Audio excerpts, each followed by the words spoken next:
Well, Tyler and also Ryan, thank you so much for your time today. I really appreciate it. Thank you. Coming into season 4, we've heard that this is a much darker season. What is it that's making it so dark? Consequences. We just are exploring what's to come from an expanded visibility for Jesus. The ministry's outreach has gone far and wide, and so with that come opportunities for threat. And so our characters are at the midpoint of the story, and they are at the end of their own resources, their own understanding with how to exist in this new ministry and in this new reality. And there's some pain points. They're going to have to learn a new way forward. And so I think that's one of the things this season's about. Because in terms of the timeline of the biblical narrative, season 4 is just before Holy Week, isn't it? Mm-hmm. Okay, great. Because I want to place us, in the time in history that this was. What sort of aspects of Jesus' character are we going to start to learn about within that context? Well, there's only a certain extent to which the powers that be, who are sort of observing Jesus, either from afar with suspicion, with, like he said, a sense of threat, there's only a certain extent to which they can afford to ignore Jesus or to brush him aside.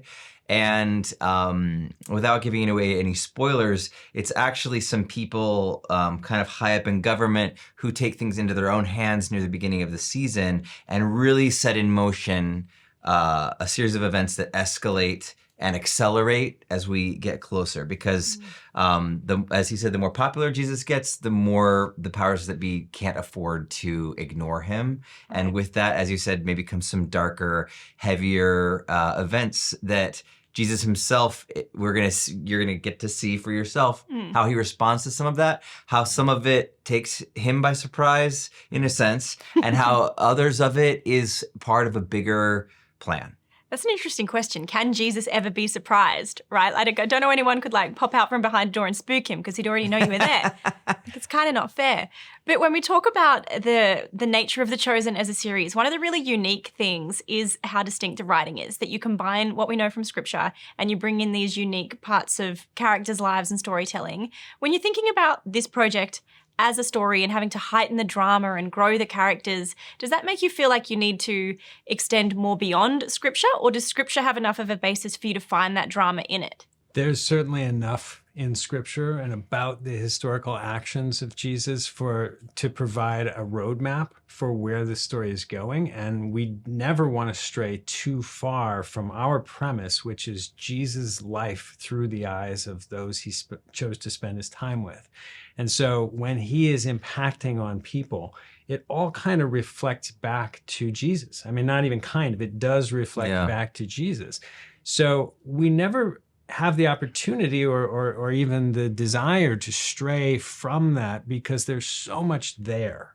And it is really the inspiration for and the basis for the plotting and the story and the characters, because they are now fully engaged in his ministry. And as you put it in the timeline, the first part of the year of persecution, this is the time where the rubber meets the road, not to rely on cliche, but this is the moment where it gets real for them. It's never far from what Jesus is doing as to how it's impacting the people who followed him. Right. Mm-hmm.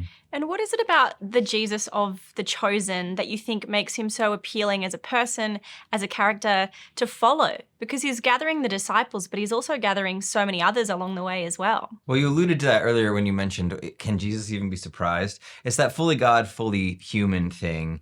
We tend to skew in the writing and what we sort of put spotlights on more of the human aspects of his nature. So he is someone who makes jokes. He's sarcastic. He gets annoyed. He brushes his teeth. He dances, So those parts of who Jesus is, I think that's why it's resonating with people. I think that's why it's been relatable, because he's no longer just this stained glass figure high up in a painting in a museum or a statue in a church, but there's just this very flesh and blood person who, as you mentioned, it's not all fun and games the first few seasons. I mean, you've seen season 3. It wasn't exactly a walk in the park for everybody. But he's been gathering followers and gathering enemies. And as Ryan said, now all of those things are starting to converge and converge quite rapidly. And so I remember when we arrived on set, one by one, as the actors would get in for their first day, they would say, "It's all happening so fast. It's so many things. It's jam-packed." And that's just the nature of adapting a book with a lot of events in it, and with only 7 seasons to make it happen. Right. In some respects, you're kind of nearing the end. Like, you're at the halfway point, so we don't want to say it's too close to the end. But how do you feel as you move closer towards some of the big events? Like, we know the crucifixion is coming. We know that there's going to be a time when the disciples don't have Jesus with them anymore. How does it feel to be approaching some of those significant milestones? Well, it's not a good answer, but we try to take it a day at a time. It's truly. We really do try to take it a line at a time. I mean, because, the immensity of the task and what the show is trying to tackle is, of course, beyond any one of us. And so we really take it a day at a time. But as we get closer to the when the situation is most fraught for our main characters, we need the writing to get exceptionally sharp and intentional, because now we're moving towards a section of the Bible that is almost written minute by minute. And so the Chosen's premise is to bring you something authentic and disruptive and intimate. And so to tell that story in a way that's not just like pieces on a felt board, we want to know what they mean. And so there's a reliance on our researchers that maybe in previous seasons, where we just had 8 tentpole moments to string together with the emotional threads of our characters, this is an account that becomes intense, it becomes well documented, and we are trying to slip in the lives of 12 characters into what's written for us for one. And so how did they each move from station to station? Why does Peter keep not understanding? Why do any of them keep not understanding? So to get that down to ground level, it does require something different. And we're doing a lot of research. Yeah, and I'm curious to see how you guys do handle some of those things, because as The Chosen has done up until this point, you take things we know, different parables and exchanges Jesus has with people, and just look at them from like a different corner, a different angle. And I think you're going to do the same with the crucifixion and everything to come. So I'm looking forward to that. But in talking about Jesus and the way that he's distinct, his representation in this show is a little bit different. Do you think that is part of the reason why The Chosen has been such a success? Like, we're meeting a Jesus that relates to people in this day and age, perhaps unlike the one of Stained Glass Windows did or would now. I think it's the first time that, because it's the first multi-season series about Jesus and not just one 3-hour movie or 6-hour miniseries around Easter that comes out on, because there's so much space, you get lots more time to get to know him and see him in such different circumstances, such different relationships. We get to see him spend a ton of time with his mom. We get to see him spend a ton of time with his childhood friend Lazarus. We get to see him, get a little snippy and sassy with the disciples when they're being exasperating. All these other aspects where normally he's can often be portrayed as this sort of dour, not flat, but sort of one note. And so I think it's the dynamism of how Jonathan portrays the character and how we and Dallas write him as well. I think that's kind of what shakes it up for people. And there's a big vision behind the overall series, but what's the vision behind season 4? What are you wanting to achieve with this one?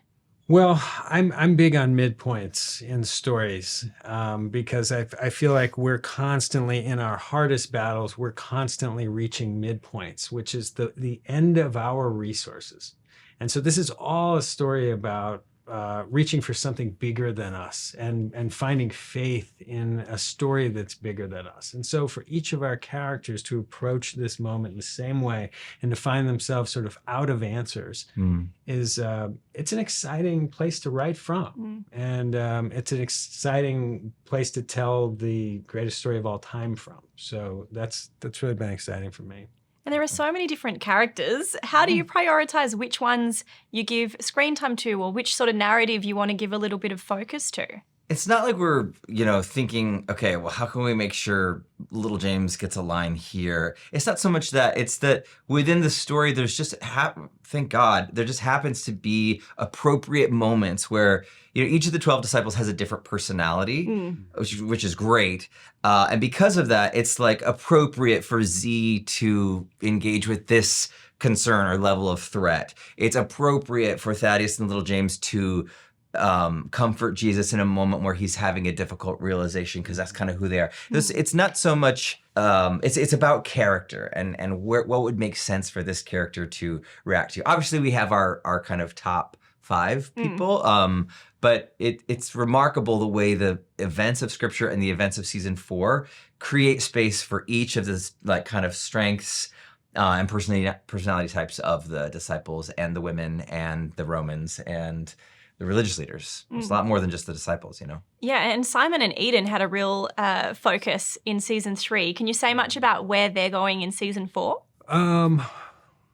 No, but I can tell you that in season 3, the predominance of their storyline came organically. And we knew we had this event at the end of this season that we wanted to make organic. We knew that we wanted it to come with an emotional gravity, and so to get there, the story of their journey took precedence. So in that case, we were favoring.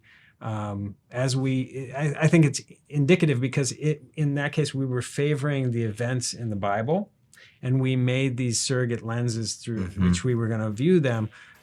Worm their way around there, and the way that it had the most impact was to focus on their story. It wasn't we didn't think ahead of time. We're really going to focus on Shahar and Lada's parts this year. It was really like, how do we get from A to B? And so we'll continue with that same organizing principle into 4. Well, you do a beautiful job weaving it all together, and I cannot wait to see what comes this next season. Thank you both for chatting with me today. Thanks. Thank you. Thanks for traveling. And the dynamic between her and Thomas, people have had lots of questions about that. Where does it go? Yeah, I know you can't spoil everything, but are you happy with where their story goes this season? Oh my goodness, I have so many feelings. That's what I can say. I have a lot of feelings about it. The struggle is real. I say the struggle reveals how you deal with the monster that's inside you. I don't buy into the luck. I put my faith and my trust in my team. Everything that we done been through.